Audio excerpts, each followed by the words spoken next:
안녕하세요. 오늘은 뇨렐 코덱 기반 TTS 아키텍처에 대해 완벽하게 이해하는 시간을 가져보겠습니다. AI 음성 합성의 새로운 패러다임을 함께 살펴보겠습니다. 이번 강의에는 여러분의 이해도를 확인할 수 있는 퀴즈 7개가 포함되어 있습니다. 먼저 오늘 학습할 주제들을 살펴보겠습니다. 뇨렐 코덱의 등장 배경부터 시작하여 SNRC, 엔코덱, 사운드 스트림의 비교, 디스크리트 토컨 변환 원리, 벡터 퀀터제이션 메커니즘을 배웁니다. 이어서 멀티스케일 퀀터제이션과 코드북의 개념, LLM과의 결합 구조, 오토리그레시브 오디오 제너레이션, 그리고 실전 구현 예제와 성능 비교까지 총 10개의 핵심 주제를 다룰 예정입니다. 첫 번째 주제는 뇨렐 코덱의 등장 배경입니다. 전통적인 음성 코덱인 MP3나 AAC는 압축률을 높이면 음질이 나빠지는 딜레마가 있었습니다. 특히 AI는 연속값이 아닌 디스크리트 토컨을 선호하는데 기존 코덱은 이 요구를 충족시키지 못했습니다. 뇨렐 코덱은 이러한 한계를 극복하여 1000배 압축에도 고음질을 유지합니다. 마치 레고 블록처럼 정해진 조각으로 모든 소리를 표현하는 혁신적인 방식입니다. 뇨렐 코덱의 핵심 혁신을 살펴보겠습니다. 딥러닝으로 오디오를 디스크리트 토컨으로 변환하여 AI가 텍스트처럼 음성을 다룰 수 있게 만들었습니다. 놀라운 점은 원본 오디오가 초당 48,000개의 샘플이 필요한 반면 뇨렐 코덱은 초당 50개의 토큰만으로 표현할 수 있다는 것입니다.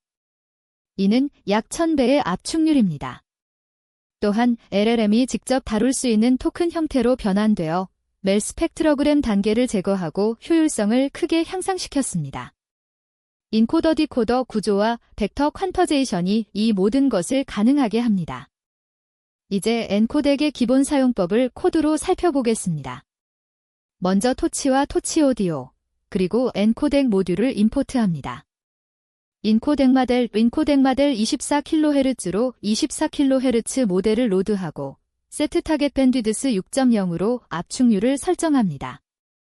6kbps는 초당 6kb를 의미하며 매우 높은 압축률입니다. 오디오 파일을 로드한 후 컨버트 오디오 함수로 전처리를 수행합니다. 모델 벤코드로 오디오를 디스크리트 토컨으로 인코딩하면 배치, 퀀타이저 개수, 시간 프레임 형태의 3차원 텐서가 생성됩니다. 마지막으로 모델, 디코드로 토큰을 다시 오디오로 디코딩하여 저장합니다. 이 코드는 매터의 엔코덱 구현을 사용하여 음성을 압축하고 복원하는 전체 과정을 보여줍니다. 벡터 퀀터제이션의 원리를 이해해봅시다. 연속적인 벡터를 코드북에 가장 가까운 벡터로 매핑하여 정수 인덱스, 즉 디스크리트 토컨으로 변환합니다. 코드북은 미리 학습된 대표 벡터들의 집합입니다. 인코더가 출력한 벡터를 코드북에서 가장 가까운 벡터로 대체하고 해당 벡터의 인덱스가 디스크리트 토컨이 됩니다. 예를 들어 코드북 크기가 1024라면 무한한 연속 값이 0부터 1023까지의 1024개 정수로 깔끔하게 표현됩니다. 이것이 바로 뇨렐 코덱이 오디오를 AI가 다룰 수 있는 형태로 변환하는 핵심 메커니즘입니다. 멀티스케일 퀀터제이션을 이해해보겠습니다. 여러 퀀타이저를 계층적으로 사용하여 큰 틀부터 미세한 디테일까지 순차적으로 포착하는 방식입니다. 첫 번째 퀀타이저 Q1은 오디오의 큰 틀, 즉 코어스 스트럭처를 표현합니다. 그 다음 Q2는 Q1이 놓친 세부 사항, 즉 리지조엘을 포착합니다. Q3부터 QN까지는 점점 더 미세한 디테일을 추가해 나갑니다. 이는 마치 저해상도 이미지를 먼저 그리고 점점 디테일을 올리는 것과 비슷합니다. 퀀타이저 개수를 조절하면 밴드위드스를 유연하게 조절할 수 있어 압축률과 음질이 균형을 맞출 수 있습니다. 코드북의 역할을 자세히 살펴보겠습니다. 코드북은 벡터 퀀터제이션의 핵심으로 대표 벡터들을 저장하고 토큰화를 수행합니다. 학습을 통해 최적의 대표 벡터 집합을 구축하며 코드북의 크기가 곧 사용 가능한 디스크리트 토컨의 개수를 결정합니다. 일반적으로 512개에서 2048개의 벡터를 사용하며 각 퀀타이저마다 독립적인 코드북을 보유합니다. 이렇게 학습된 코드북이 오디오의 중요한 특징들을 효율적으로 표현할 수 있게 해주는 것입니다. 대표적인 뇨렐 코덱 구현체들을 비교해 보겠습니다. SNRC, 엔코덱, 사운드 스트림의 특징과 차이점을 살펴봅니다. 엔코덱은 매터에서 개발했으며 24kHz와 48kHz를 지원하고 실시간 처리에 최적화되어 있습니다. 사운드 스트림은 구글에서 만들었으며 16kHz를 사용하고 낮은 레이턴시가 특징입니다. SNRC는 멀티모달 AI용으로 설계되었으며 유연한 토큰 구조를 가지고 있습니다. 세 가지 모두 VQVA 기반이지만 퀀타이저의 개수와 주요 용도가 다릅니다. LLM과 뇨렐 코덱의 결합 구조를 알아보겠습니다. LLM이 텍스트 토큰과 오디오 토큰을 동시에 다루어 텍스트 음성 통합 생성이 가능합니다. 텍스트 프롬프트를 받은 LLM이 오디오 토큰 시퀀스를 생성하면 뇨렐 코덱 디코더가 이를 실제 음성 웨이브 포엄으로 변환합니다. 엔드-투-엔드 학습으로 2단계 과정이 통합되어 기존의 타칸난 2 플러스 보코더 방식을 완전히 대체할 수 있게 되었습니다. 이것이 바로 차세대 TTS 시스템의 핵심 구조입니다. 오토리그레시브 오디오 제너레이션의 동작 방식을 이해해 봅시다. LLM이 이전 토큰들을 조건으로 다음 오디오 토큰을 순차적으로 예측하여 음성을 생성합니다. 마치 텍스트를 생성하듯이 토큰을 하나씩 예측하는 방식입니다. 멀티스케일 퀀터제이션을 사용하는 경우 여러 퀀타이저의 토큰을 순차적 또는 병렬로 생성합니다. 생성된 토큰은 뇨렐 코덱 디코더를 거쳐 실제 음성으로 복원됩니다. 기존의 멜 스펙트러그램 방식보다 훨씬 효율적이며 중간 변환 단계가 없어 더 빠르고 정확합니다. 실전 활용 팁을 알아보겠습니다. 뇨렐 코덱을 실무에 적용할 때 알아야 할 핵심 설정과 최적화 방법입니다. 밴드위드스를 조절하여 압축률과 음질이 균형을 맞출 수 있습니다. 3kbps는 고압축, 12kbps는 고음질을 의미합니다. GPU를 활용하면 수백 배 빠르게 처리할 수 있는데 마델레2 쿠더 명령어만으로 간단히 활성화할 수 있습니다. 배치 처리를 통해 대량의 오디오를 효율적으로 처리할 수 있으며 실시간 스트리밍에서는 대역폭을 크게 절약할 수 있습니다. 뇨렐 코덱 기반 TTS의 성능과 장점을 정리해 보겠습니다. 중간 표현인 멜 스펙트러그램을 제거하여 효율성이 크게 증대되었습니다. LLM이 디스크리트 토큰을 직접 처리할 수 있어 텍스트와 음성을 동일한 프레임워크에서 다룰 수 있습니다. 엔드-투-엔드 학습으로 복잡한 파이프라인이 간소화되었으며 이는 음성 AI 서비스의 비용을 획기적으로 절감시켜줍니다. 이러한 장점들이 뇨렐 코덱을 차세대 TTS의 표준으로 만들고 있습니다. 첫 번째 퀴즈입니다. 뇨렐 코덱이 기존 전통적인 음성 코덱, 예를 들어 MP3나 AAC와 비교했을 때 갖는 가장 핵심적인 차별점은 무엇일까요? 4개의 선택지 중에서 정답을 생각해 보세요. 첫 번째, 연속적인 값 대신 이산적인 토큰으로 오디오를 표현하여 AI 모델이 직접 처리할 수 있다. 두 번째, 더 높은 샘플레이트를 사용하여 음질을 향상시킨다. 세 번째, 파일 크기를 줄이기 위해 고주파 성분을 완전히 제거한다. 네 번째, 스테레오 채널을 모노로 변환하여 압축률을 높인다. 잠시 생각해 보시기 바랍니다. 정답은 한 번입니다. 연속적인 값 대신 이산적인 토큰으로 오디오를 표현하여 AI 모델이 직접 처리할 수 있다는 것이 정답입니다. 뇨렐 코덱의 핵심 혁신은 딥러닝을 사용하여 오디오를 디스크리트 토큰으로 변환한다는 점입니다. 기존 코덱은 연속적인 값을 사용했지만 뇨렐 코덱은 정해진 몇 가지 조각, 마치 레고 블록처럼 모든 소리를 표현합니다. 이를 통해 AI가 음성을 마치 텍스트처럼 다룰 수 있게 되며 LLM이 단어 토큰을 다루듯이 오디오 토큰을 직접 처리할 수 있게 됩니다. 이것이 AI 기반 음성 합성의 새로운 패러다임을 만든 핵심 이유입니다. 두 번째 퀴즈입니다. 엔코덱에서 세트 타겟 밴드위드스 6.0을 호출했을 때 이 숫자의 의미와 뇨렐 코덱의 압축 효율성을 올바르게 설명한 것은 무엇일까요? 첫 번째, 초당 6kb로 압축하며 원본 48kHz 오디오 대비 약 1000배의 압축률을 달성한다. 두 번째, 6개의 퀀타이저를 사용하며 각 퀀타이저는 독립적으로 6비트의 정보를 인코딩한다. 세 번째, 6MHz의 주파수 대역폭을 사용하여 고주파 성분까지 보존한다. 네 번째, 6초 단위로 오디오를 분할하여 처리하는 프레임 크기를 의미한다. 정답은 한 번입니다. 초당 6kb로 압축하며 원본 48kHz 오디오 대비 약 1000배의 압축률을 달성한다는 것이 정답입니다. 6.0은 6kbps, 즉 초당 6kb의 목표 압축률을 의미합니다. 원본 오디오는 초당 48,000개의 샘플이 필요하지만 료렐 코덱은 이를 초당 50개의 토큰으로 줄일 수 있어 약 1000배의 압축을 달성합니다. 이렇게 엄청난 압축률에도 불구하고 높은 음질을 유지하는 것이 료렐 코덱의 혁신적인 부분입니다. 밴드위드스 파라미터는 압축 강도를 조절하며 낮을수록 더 강한 압축을 의미합니다. 세 번째 퀴즈입니다. 벡터 퀀터제이션에서 사용되는 코드북, 즉 코드북의 역할과 토큰화 과정을 가장 정확하게 설명한 것은 무엇일까요? 첫 번째, 연속적인 벡터를 가장 가까운 코드북 벡터로 매핑하여 인덱스 정수로 변환하고 이 인덱스가 디스크리트 토큰이 된다. 두 번째, 오디오 파일의 메타데이터를 저장하는 데이터베이스 역할을 하며 재생 시 참조된다. 세 번째, 여러 개의 양자화 레벨을 순차적으로 적용하여 계층적 압축을 수행한다. 네 번째, 학습 데이터에서 추출한 대표 음소들의 집합으로 음성 인식에 사용된다. 정답은 한 번입니다. 연속적인 벡터를 가장 가까운 코드북 벡터로 매핑하여 인덱스 정수로 변환하고 이 인덱스가 디스크리트 토큰이 된다는 것이 정답입니다. 코드북은 미리 학습된 대표 벡터들의 집합입니다. 벡터 퀀터제이션 과정에서 인코더가 출력한 연속적인 벡터를 코드북에서 가장 가까운 벡터로 대체, 즉 매핑합니다. 이때 그 벡터의 인덱스가 바로 디스크리트 토큰이 됩니다.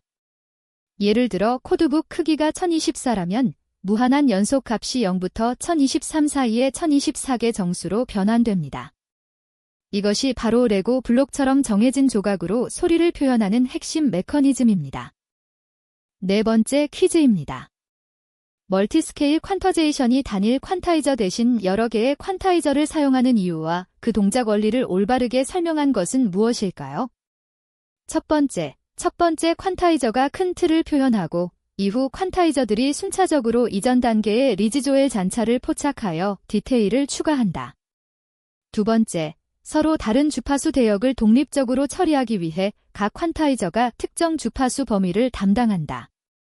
세 번째, 병렬로 동작하는 퀀타이저들이 동일한 정보를 중복 인코딩하여 오류 복구 능력을 높인다.